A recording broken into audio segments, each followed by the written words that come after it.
Estamos aqui mais uma vez. Você está com uma cara de preocupado, Henrique, tá tudo certo? Não, ele travou o botão de gravar aqui, mas tá gravando. Mas tá gravando. Então, beleza. Estamos aqui mais uma vez. A gente vai começar o capítulo 7 essa semana. E que bom estar com vocês aqui presentes na nossa transmissão do Zoom. E você que vai estar assistindo futuramente aí no YouTube. Que bacana que você parou aqui nesse vídeo. E hoje, na noite de hoje, nós temos Henrique Girardi, Laís, Madeira, o Gui, a Yasmin, a Larissa, o Luciano, que eu não tinha visto aqui ainda, e a Lana. Então, perfeito. Eu vou compartilhar a tela com vocês para os nossos slides. João, capítulo 7, do 1 ao 24.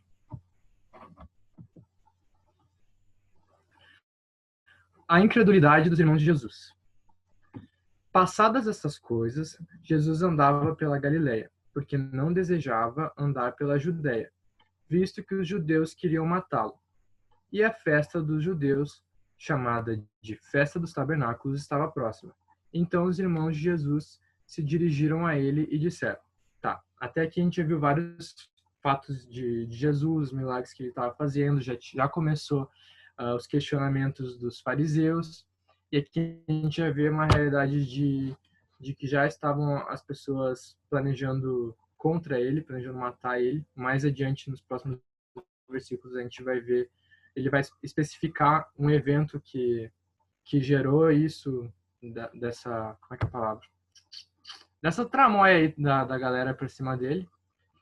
E ia ter a Festa dos Tabernáculos, que também é conhecida como Festa das Barracas, que era comemorada mais ou menos em setembro, outubro, e era um evento que a galera recordava dos tempos em que eles estavam no deserto, que eles viviam em acampamentos, por isso esse nome, né, dos tabernáculos, das barracas.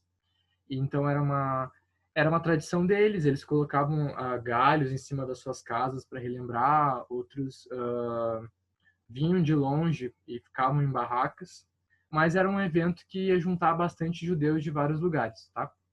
Sabendo disso, os irmãos de Jesus, aqui o termo irmãos vem do grego adelphai, não faço ideia se está certa a minha pronúncia, mas a tradução mais aceita é de filhos, sim, nascidos naturalmente.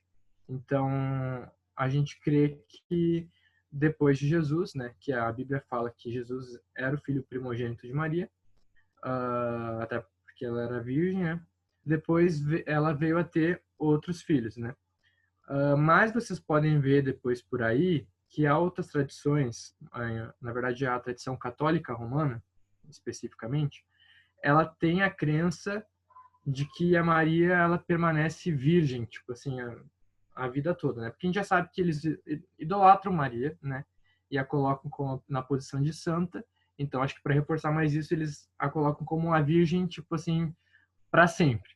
Mas não é isso que a gente crê que de fato eram irmãos de Jesus, eram filhos de Maria, né? Outras daí para alegar isso, eles falam que esses irmãos seriam filhos de José de outro casamento, ou outros alegam que o termo irmãos poderia ser usado para primos também. Mas acho que é importante a gente ter esse pensamento de que o que é mais aceito e o que a gente crê é que de fato eram irmãos de Jesus, até porque a gente vai ver em outros versículos como Mateus 1:25 ou Lucas 2:7, outras coisas que dão indícios de que Maria teria tido relações com José depois, teria tido outros filhos, até o próprio fato de em Lucas chamar Jesus de o filho primogênito nos indica de que ele foi o primeiro de outros, né? E voltando a esse contexto de que teria essa festa dos tabernáculos, né? Os irmãos de Jesus foram até ele e falaram: Deixe este lugar e vá para a Judéia, para que também os seus discípulos vejam as obras que você faz. Porque se alguém quer ser conhecido, não pode realizar seus feitos em segredo. Já que você faz essas coisas, manifeste-se ao mundo. acontece que nem mesmo os irmãos de Jesus criam nele. Até aqui Jesus já tinha feito vários milagres, né? Na última semana a gente tinha visto Jesus no deserto, a gente viu também a multiplicação dos pães e dos peixes, né? E aqui a gente percebe que os irmãos de Jesus ainda não tinha caído a ficha deles de quem de fato Jesus era. Eles apenas olhavam os seus milagres. E na concepção deles, pelo fato de Jesus ter esse dom, fazia sentido para eles ele ir até um lugar em que muitas pessoas pudessem ver dos milagres que ele podia fazer, para que ele conseguisse mais seguidores, como se o propósito dos milagres não fosse abençoar aquelas pessoas, aqueles ensinamentos que Jesus tinha ao fazer os milagres, né? Não, na cabeça deles, talvez os milagres engrandeciam a própria pessoa de Jesus, como se ele pudesse conquistar mais fãs nesse evento aí, que ia estar todos os judeus num lugar só. E é muito interessante, né? Porque são pessoas que passaram anos com Jesus, que cresceram com Jesus, que conheceram o Jesusinho criança e passando tanto tempo com ele, não tinham a noção de quem que era aquela pessoa que dormia com eles, que convivia com eles. E isso é muito louco. E me fez lembrar, na minha cabecinha de nerd aqui, que eu vou ter até uma referência aqui atrás, do filme do Superman, acho que é Homem de Aço o título, o último filme do Superman, não sei se alguém viu aí, mas Superman, né, ele é um super-herói que pegaram várias referências da Bíblia para tentar criar ele, tipo um super-homem que veio de outro lugar, que foi criado por pais naturais, mesmo tendo superpoderes. E no filme tem várias dessas cenas assim que nos fazem ter um pouquinho assim de levam o nosso imaginário a pensar como teria sido o crescimento de alguém que sabia que estava predestinado para algo maior, que sabia que tinha um poder que era diferente dos outros humanos com os que ele convivia, mas que tinha que esperar para o momento certo para o mundo conhecê-lo, né? Olha só, depois eu vou voltar a essa parte do Superman, tá? Porque olha a resposta que Jesus deu para os irmãos. O meu tempo ainda não chegou, mas para vocês qualquer tempo é oportuno. O mundo não pode odiar vocês, mas a mim ele odeia, porque eu dou testemunho a respeito dele, dizendo que as suas obras são más. Vão vocês para a festa. Eu não vou, porque o meu tempo ainda não se cumpriu. Tendo dito isso, Jesus continuou na Galileia, né? Então aqui sobre essa questão do tempo, né? Jesus fala que ainda não tinha chegado o, o tempo dele, de repente dando referência ao tempo da crucificação que havia de vir, dessa questão dele se revelar para as pessoas, mas os irmãos dele tiveram a compreensão mais simples de que esse tempo que ele estava falando era o tempo de ir para a festa, né? Ele não iria nessa primeira jornada até o local da festa, né? E Jesus ali no versículo 7 fala: o mundo não pode odiar os irmãos não, desculpa. Lá. O mundo não podia odiar vocês. O mundo não pode odiar vocês, mas a mim ele odeia, porque eu dou testemunho a respeito dele, dizendo que as suas obras são más. O que ele está falando aqui, né? Que o mundo não vai contra os irmãos de Jesus. Até porque a gente vê que os irmãos de Jesus, eles não creem ainda naquele que ele é, não tem essa total compreensão. Então Jesus está quase que falando do tipo assim, vocês têm essa mentalidade de mundo, vocês são parte deste mundo. Então vocês não estão entendendo por causa disso. Mas a mim, que não sou desse mundo, que não tenho essa mesma mentalidade daqui, as pessoas odeiam, as pessoas estão tentando já criar esses rumores para matar, para ir contra ele, né? Então ele fala que ainda não tinha chegado o tempo disso de se concretizar, disso acontecer. E daí voltando para a história do Superman, porque acho que me veio na cabeça do Superman porque a minha mãe, ela tá tipo assim viciada em Smallville, então direto eu tava estudando essa palavra mesmo e tava tocando no fundo aquela Somebody Save Me aqui em casa. Mas me lembrou essa cena aqui do filme, que eu vou mostrar rapidinho para vocês, que eu acho muito interessante, que é quando ele é pequeno, ele é um adolescente,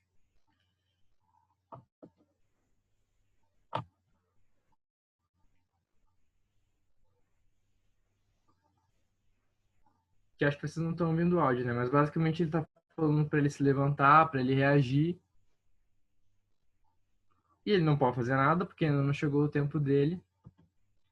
E daí depois o carinha vai ajudar ele, e daí tem que prestar atenção rapidinho de que ele chegou a entortar ali o aço da cerca, mas mesmo tendo toda aquela força, ele não podia se manifestar ainda. Então, mas isso é só um adendo aí que eu acho muito legal esse filme, para a arte tentando nos trazer linkar com o nosso imaginário, de fazer perceber coisas e que às vezes só na teoria a gente não se dá conta, né?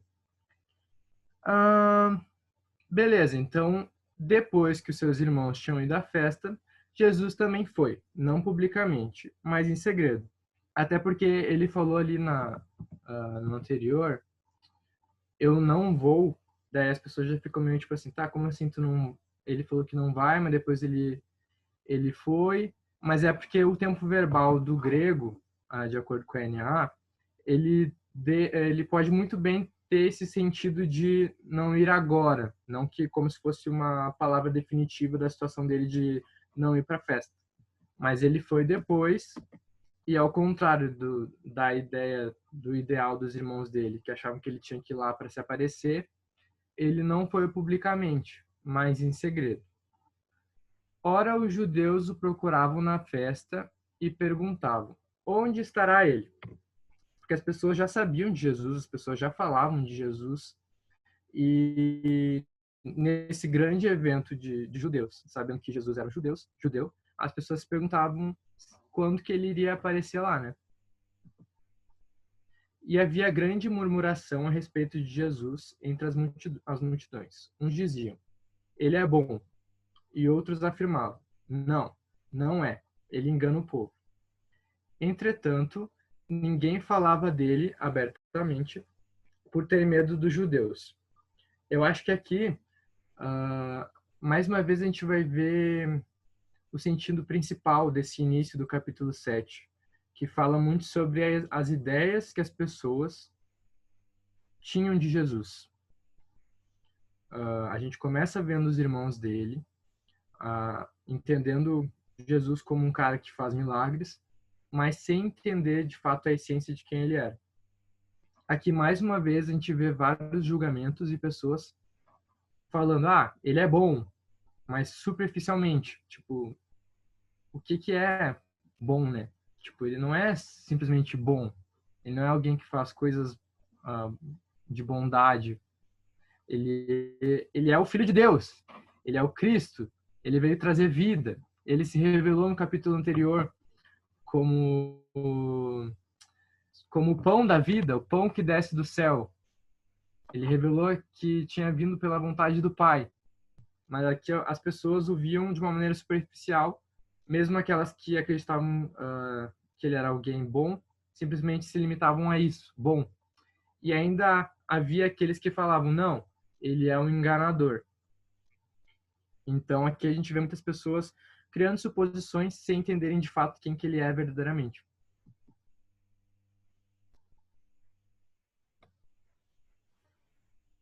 A controvérsia entre Jesus e os judeus. 14. Quando a festa já estava na metade, que essas festas aí duravam bastante tempo, assim como o casamento durava bastante tempo, essa comemoração durava uma semana. Na metade, Jesus foi ao templo e começou a ensinar. Então os judeus se maravilhavam e diziam: como é que ele pode ser letrado se não chegou a estudar? Porque a gente sabe, né, que Jesus ele não teve, ele não era um mestre da lei, um rabino, tipo, não tinha essas instruções rabínicas assim, desses estudiosos do templo. Ele veio de um lar humilde, mas ele lá estava dando um baile de Bíblia, não, porque Bíblia não era de conhecimento da palavra da lei. E Jesus lhes respondeu, né, quando eles ficaram surpresos, né?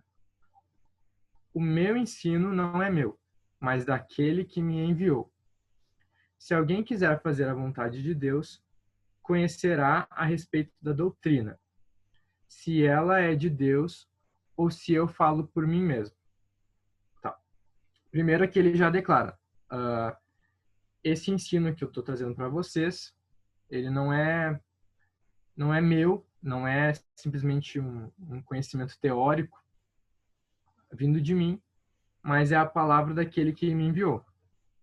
Mais uma vez ele fazendo referência que ele é o enviado, que ele é o Filho de Deus, né? Depois ele falou, se alguém quiser fazer a vontade de Deus, conhecerá a respeito da doutrina. Aqui a gente percebe que Jesus está querendo dizer que aquelas pessoas que estão predispostas a fazer a vontade de Deus, que estão predispostas a obedecerem a Deus, conhecerão a respeito da doutrina, conhecerá a respeito da doutrina, vai ter esse entendimento.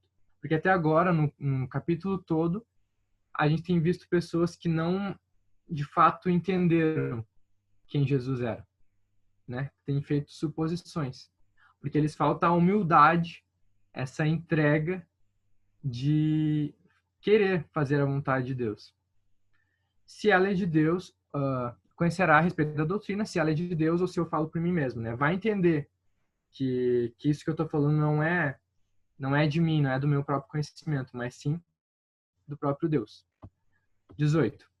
Quem fala por si mesmo está buscando a sua própria glória, mas o que busca a glória de quem o enviou, esse é verdadeiro e nele não há falsidade.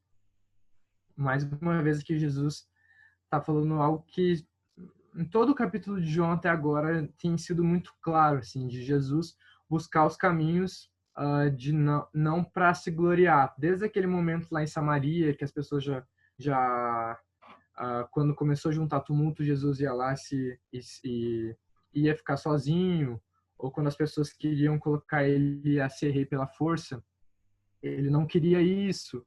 No início desse capítulo, a oferta dos irmãos de Jesus, e tudo isso mostra que ele não tinha vindo para sua própria glória, mas para a glória daquele que o enviou. 19. Não é fato que Moisés deu a lei para vocês? Contudo, nenhum de vocês a cumpre. Por que estão querendo me matar? Aqui Jesus começa a dar uns tupoftes na cara dos fariseus, dos entendidos, né, que ele está no meio deles, os chamando basicamente de hipócritas, né, porque é essa galera que quer matar ele. Mais adiante a gente vai ver que algumas acusações que trazem a ele é por ele ter feito um milagre no sábado, né, mas querem ficar usando a lei, sendo que eles próprios não cumpriam de fato a lei. Eles eram hipócritas. A multidão respondeu: você tem demônio. Quem é que está querendo matá-lo?